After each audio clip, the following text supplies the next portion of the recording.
understand that it's okay to cry and let it out. You don't have to hold things in. It's okay not to be that strong friend. I don't be stop. The way you shake it is your back. It do be done. Now you just got my baby. I don't be stop. I don't be shaking it. Ding, ding, ding. Oh baby, so free. Make you no give me better.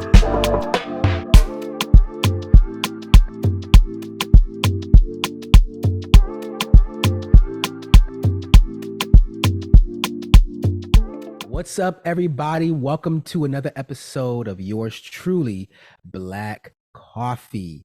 Again, before we begin, please like, share, subscribe, as well as comment on our content as we continue this journey that we call Season 2 of Black Coffee. Well, as always, I'm here with the Queen of Crenshaw. She got her chariot repaired this past week. I did, but not too much, but I did. How you doing, Jen? How's everything going? I'm doing good. Like you said, my chariot, aka my car, was leaking some oil this week. And that gave me Uber was killing my pockets. That's all I gotta say to get to work and back. But I got it done. Those Uber rides do rack up. They do. They do. Up. So. They definitely do. But I got it done. So I'm back on the road. Well, glad you back in business.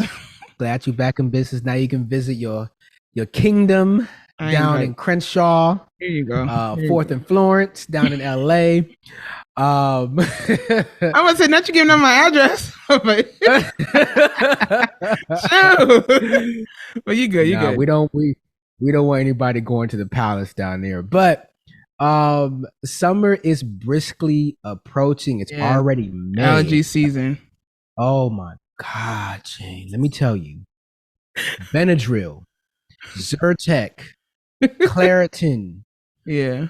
I feel like I'm a walking commercial. Yeah, you gotta be sponsored at this time. You at least have to be sponsored. I need to be sponsored immediately. This pollen, I don't know what is going on, eating us up. But yeah, do you have any upcoming plans, any trips, anything fun planned for the new season? Yeah, I get 3 weeks off for summer break. Thank God. God willingly, but one place I know I'm starting to go is to New York. I'm doing a redo of New York this year. I'm also going to Utah to do some hiking. About to Utah? Yes, I'm about to go. Yes, I said Utah. I'm going to Utah to see one of the beautiful national parks, Zion National Park. I love it. It's one hike I punked out for good reasons because I was a little bit scared. It's called Angel's Landing. If you look it up, you'll see what I'm talking about. But I'm in a good mindset, physically and mentally, to conquer that hike. And yeah, that's what I want to do this summer. And maybe see some other places, but for sure, New York and Utah is one of the places I'm going. That sounds pretty fun. And I was kidding about Utah, y'all. I know a few folks who are from there, and they show me pictures. It's a beautiful state. It is. I know you're going to have tons of fun. And speaking of New York, actually, okay, I'll be out there this coming week. It's my first time going back home in almost 2 years. I haven't been back since I think summer of 2021. So yeah, I'm excited. But as y'all know, I am a big Afrobeats fan. I think we both are, Jane. And I did want to give a shout out to Rema. His song Calm Down, which I'm sure y'all been listening to over and over, has been at the top of the charts. That's amazing. So yeah, we out here. Look at Nigeria. We out here. I mean, he's Nigerian. He's Nigerian, so that's y'all people. But we are all African descendants. Oh yes, we are. That's for it's a win for everybody. It's a win for everyone. And so Calm Down, Soundgasm, those are my 2 favorite songs from his Rave and Roses album. And so I know this summer is going to be lit with good music, some good food. As y'all know, I love to eat.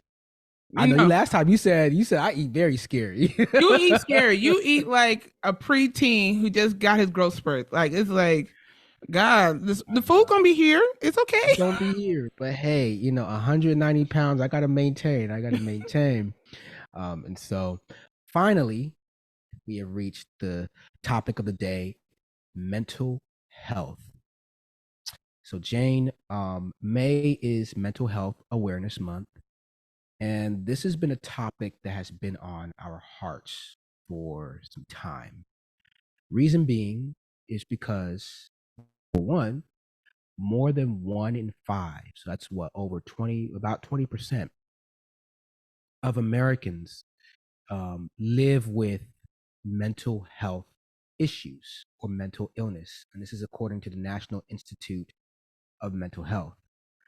And so this is not the first time we've talked about mental health on this podcast. I think back in December, if you check our episode out, last, we dive into the topic of depression and suicide. But for today's episode, we're gonna highlight anxiety and insomnia, um, as well as some of the causes, our own experiences with it, and some solutions. Now, again, I'm going to put a disclaimer out there. Right. For someone to think we doctors. Right. I just watch Grey's Anatomy. I'm not a doctor. Just being real. We aren't doctors. And so the information in this episode is solely based on our personal experience and research, as well as defined statistics. So please do not say, "Oh, Dr. JT and Dr. Jane said this," because we're Nope. not. But from our personal experience and our knowledge, this is what we want to share. Do you have anything to say before we open this door? I would say, just speaking on it, I think it's important that also we take care of our physical. We should take care of mental. So I'm glad we're doing this. Mm-hmm. Learning ways to set boundaries with our family and friends. Learning ways to say no is a complete sentence, and people should accept that as their answer. Also understand that it's okay to cry and let it out. You don't have to hold things in. It's okay not to be that strong friend, because I truly believe there's no such thing as a strong friend. You just have a friend who know how to deal with certain things and know how to hide it and mask it. But like I said, I feel like it's important to let people know what you're going through when you're comfortable to share your story with others. You bring up some very awesome points, Jane. For a long time, people prioritize the importance of like your physical health, Mm-hmm. the physical body, at the expense of neglecting the importance of mental health and sanity and stability. And how I equate it as, I think of the brain, I think of the mind as like the computer for the human body. Just like how, cars have a computer that control what the engine does, how the transmission shifts, and just the various functions of the vehicle. Same thing. And without the computer, ain't nothing turning on in the car. Facts. And same thing here with the brain, the mind. If your mind is not healthy, if it's not functioning the way or the best that it can function, then everything else is going to be out of balance. Mm-hmm. And so this topic has been near and dear to our hearts. And specifically, I mean, I can attest to, for me, I've like this past year, Jane, I know we haven't reached the midpoint of the year. We haven't even reached summer yet. Mm-hmm. But this year has been very difficult mentally. I have dealt with sky high anxiety. I have dealt with insomnia. There have been times where I wasn't able to sleep for almost 30 days max. And so this is, I guess, the information that we're going to discuss here. It's almost like me preaching to myself in the mirror. Yeah, that's what I always tell you. Sometimes you gotta take your own advice. Sometimes, it's like, because we give good advice to others, to our audience, to our friends, to our loved ones, but sometimes we don't take it. And so let's start off with anxiety, Jane. So some people may ask, what is anxiety? Mm-hmm. Well, the definition I have here is it's a feeling of fear, dread, and uneasiness that may occur as a reaction to stressful life events. And typically, somebody becomes anxious when they're worrying about an imminent event, so an event that is going to happen in the future. And especially when they don't know what the outcome of that event is going to be. Anxiety, now I want to highlight the difference between anxiety and fear, because anxiety is the anticipation of a future threat, whereas fear is the emotional response to a real threat. So think of it like this: people worrying about something that they don't know what the outcome is, versus fear is, there is a potential, like, not potential, but there is a imminent threat, Mm-hmm. and your body reacts. So that's the difference between the two. What are your what do you have to say about anxiety? Have you dealt with anxiety, or do you know Uh, people who I would say for me, I haven't been. I think it's important because a lot of people like to throw it out. I feel like I haven't been diagnosed, but sometimes, like reading it, how you was reading the definition, I think I do experience it sometimes when it comes to public speaking. I know, like when I was younger, I had a bad list, so when I speak, people laugh. So as I got older, when I had to do a certain presentation, I get this feeling like everyone's gonna laugh at me, so I tend to shut down and get this like I don't know, like sweaty hands. So I'll say, and along with that, I would say have a little bit of anxiety, but I know friends who have dealt with anxiety, how it really like it hits them hard to the point that they cannot function correctly. Yeah, Jane. You know, before I started dealing, or actually recognizing what anxiety was, which I Mm-hmm. would say is the end of last year, this year, I didn't know what anxiety looked like or how it felt like. Now, um, this is just me being vulnerable. I've dealt with depression.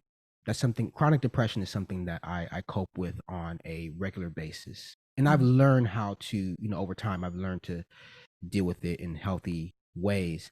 But anxiety was something I had heard of, that I've know a few close people to me who have talked about their issues with anxiety, but I personally didn't understand exactly what it was until late last year, where a lot of things were happening in my life, from just trying to make the next step career wise, and you know family issues that were going on, some extracurricular projects that I was engaging in, and all of this combined with other stuff.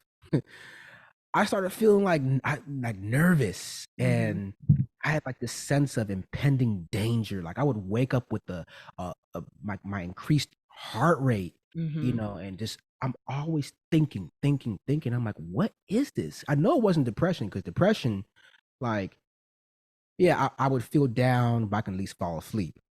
But with anxiety, I wasn't able to fall asleep. Yeah, I remember you used to call me. Like Yeah, I was worried. y'all, I used to call Jane, a few of my other close friends, my dad, because I couldn't shut my mind off.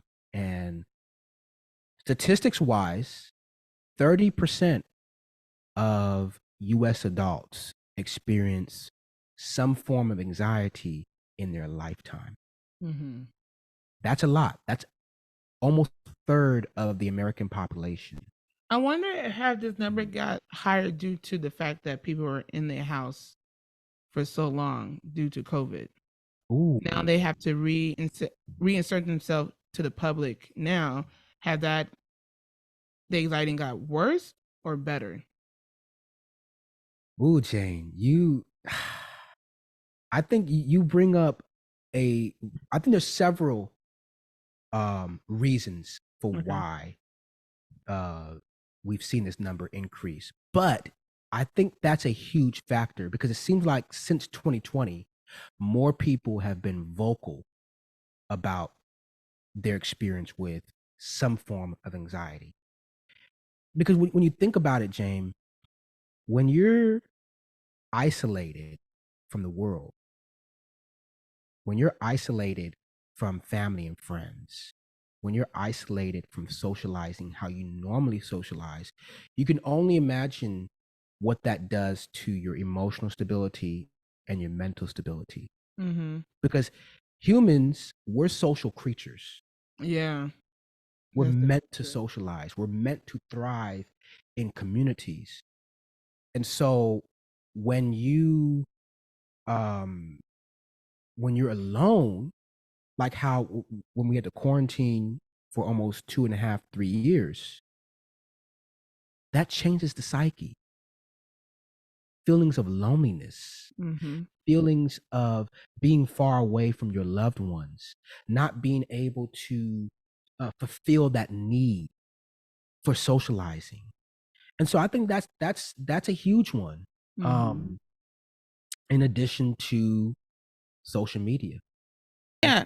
I Everything you say, I agree because I was saying this to a friend of mine. I was like, I don't know if you noticed that people don't know how to communicate anymore because they shut themselves down for so long. Now they reinsert themselves into the world again.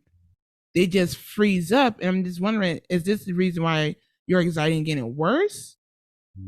Is this the reason why you can't? People tend to like they want to stay home now. They don't want to socialize because this became somewhat of a new norm for them. Yes, and since we're on the topic of loneliness, being alone, not able to socialize, there was a report that came out from the U.S. Surgeon General recently, Mm-hmm. Vice Admiral Vivek. I'm not sure if I'm pronouncing it right. Vivek H. Murthy. He is the Surgeon General of the United States. He said that loneliness poses health risks that are as deadly as smoking up to 15 cigarettes a day. Wow.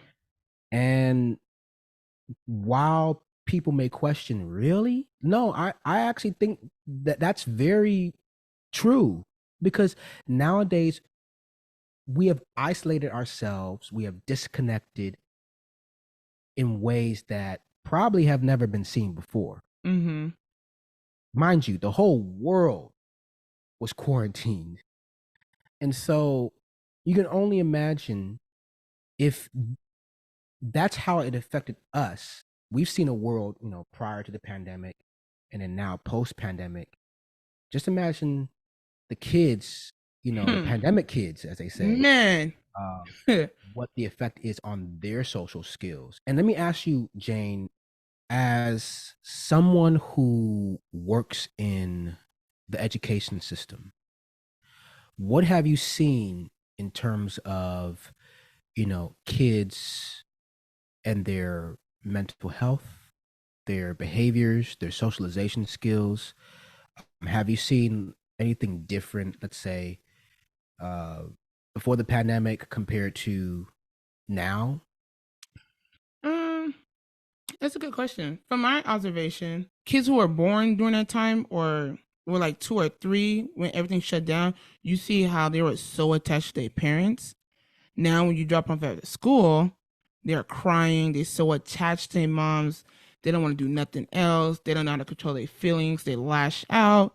They don't know how to share. So, like, we have to reteaching basic skills with a lot of students. And more of like, you got to ask before you touch someone's stuff. You got to, if you want to use the restroom, you can't just get up and leave. You got to raise your hand. You got to ask. You can't just disappear and do whatever you want.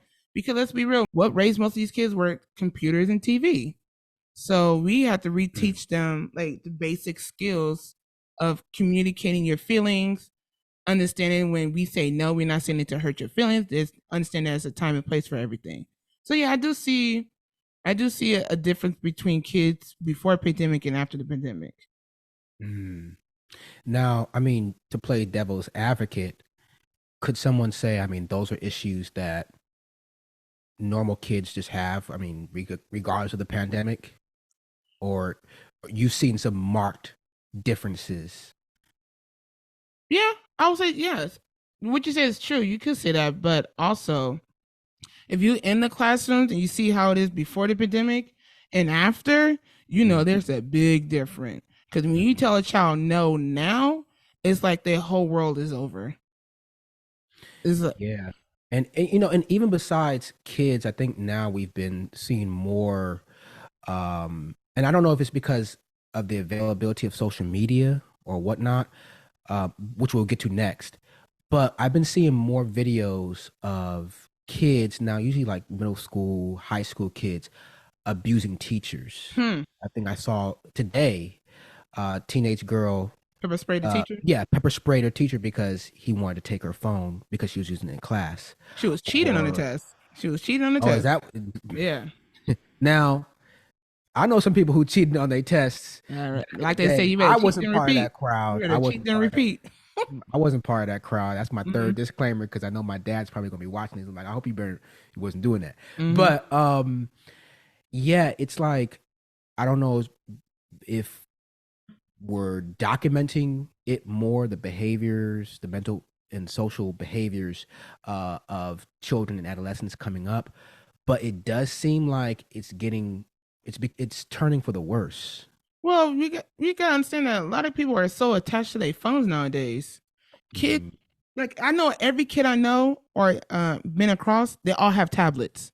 We didn't Mhm. have tablets when we was growing up. You had to go outside because, Mhm. like for us, if the show is over, it's not like we could rewatch it again. You gotta wait till tomorrow before it come on. So what's the next best thing? You go Mhm. outside or you read a book. Now that tablet is stuck to their face 24/7. And Right. most parents are super busy dealing with work or, I'm not gonna tell you how to parent your child, but if they sitting there crying, what you gonna do? You just give them a tablet so they could be quiet. And the crazy thing is there are kids who are, I mean, babies who aren't even yet, a year old yet, who know how to operate, phones and Mm-hmm. tablets.